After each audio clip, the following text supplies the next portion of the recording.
भाई देखिए, कोई समझौता नहीं कर रहा और ये बात ना विपक्ष को भी अब समझने की जरूरत है कि अगर किसी की बेहतरी के लिए अगर कुछ किया जा रहा है, संशोधन किए जा रहे हैं, तो उसको भी ईमानदार तरीके से विपक्ष सुधारे ना।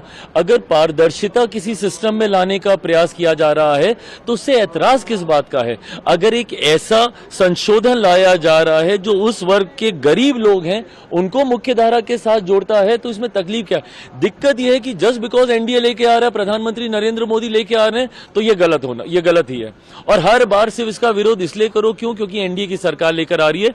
और विरोध करने का तरीका आप तथ्यों पे कीजिए ना। आज मुझे बता दीजिए कितने ऐसे विपक्ष के सांसद हैं जिन्होंने तथ्यों की बात की। उन्होंने सिर्फ एक जनरलाइज स्टेटमेंट दिया कि मुसलमानों के विरोध में है ये सरकार, मुसलमानों को खत्म करना चाहती है, मुसलमानों को हाशिए पे फेंकना चाहती है। हम लोग के ऊपर भी वही आरोप। आप मुझे बताइए, मैं रामविलास पासवान का बेटा हूं। मेरे नेता, मेरे पिता ने अपनी पार्टी को समाप्त कर दिया 2005 में, मुस्लिम मुख्यमंत्री बिहार में बने, उसकी पैरवी करते करते। उस वक्त कहां थी ये तथाकथित सारी सेक्युलर पार्टियां? क्यों नहीं आ गए ये समर्थन में? आज मेरी धर्मनिरपेक्षता के ऊपर, आज मेरे सेक्युलरिज्म के ऊपर आप सवाल खड़े करते हैं, बट उन लोगों का आप साथ देते हैं जिनको सच्चर कमेटी की रिपोर्ट कहती है कि भैया मुसलमान की बदहाल परिस्थिति के जिम्मेदार ये लोग हैं। कांग्रेस का आप साथ देंगे, राजद जैसी पार्टी का साथ देंगे जिन्होंने खुद वक्त को लेकर, लालू जी का बयान वायरल है आज की तारीख में, हर कोई जान रहा है उन्होंने क्या कहा क्या नहीं। और विपक्ष की ये आदत बन गई है डराने की लोगों को। इन्होंने इसी तरीके से डराते डराते सीए के बारे में इन्होंने भ्रम फैलाने का प्रयास किया कि वो नागरिकता छीन लेगा। कौन से मुसलमान की नागरिकता छीन ली गई मुझे बताइए। मैंने सदन के इसी पटल में मैंने बोला था कि हाथ कंगन को आरसी के आने वाले समय में पता चल जाएगा किसकी नागरिकता गई। इतना समय हो गया, कौन से मुसलमान की नागरिकता छीन ली गई? धारा 370 हटाने को लेकर इसी तरीके का भ्रम फैलाया गया।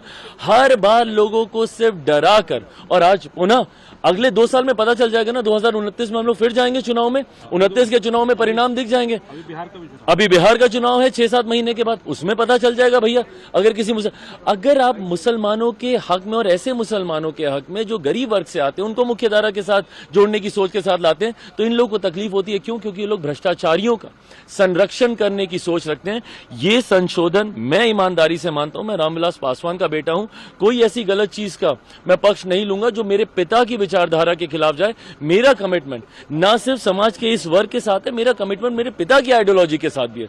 तो मैं कतई उसके साथ मैं समझौता नहीं करूंगा। मैं मानता हूं कि यह संशोधन प्रो पुअर मुसलमान है। ये संशोधन उन महिला मुसलमानों के हक में है जिनको अभी तक हाशिए पे रखा गया है। मणिपुर पे चर्चा हो रही थी, राहुल गांधी उस वक्त नहीं थे। अब ये बता दीजिए इन लोग की गंभीरता, एलओपी की गंभीरता बताइए। आज सुबह जब ये भी आया, जब ये वफ्द को भी जब इंट्रोड्यूस किया जा रहा था, for the longest time LOP was missing. अभी जब मणिपुर वाला मामला, मणिपुर इतनी बार ये लोग कह रहे हैं, उसका राजनीतिकरण कर रहे हैं, सब कर रहे हैं। और जब गृह मंत्री जी जब उसके ऊपर जब जवाब दे रहे हैं, जब अपनी बातों को रख रहे हैं, जब स्पष्टीकरण दे रहे हैं, आपके सवालों के जवाब दे रहे हैं, तो आप मौजूद रहना भी जरूरी नहीं समझते।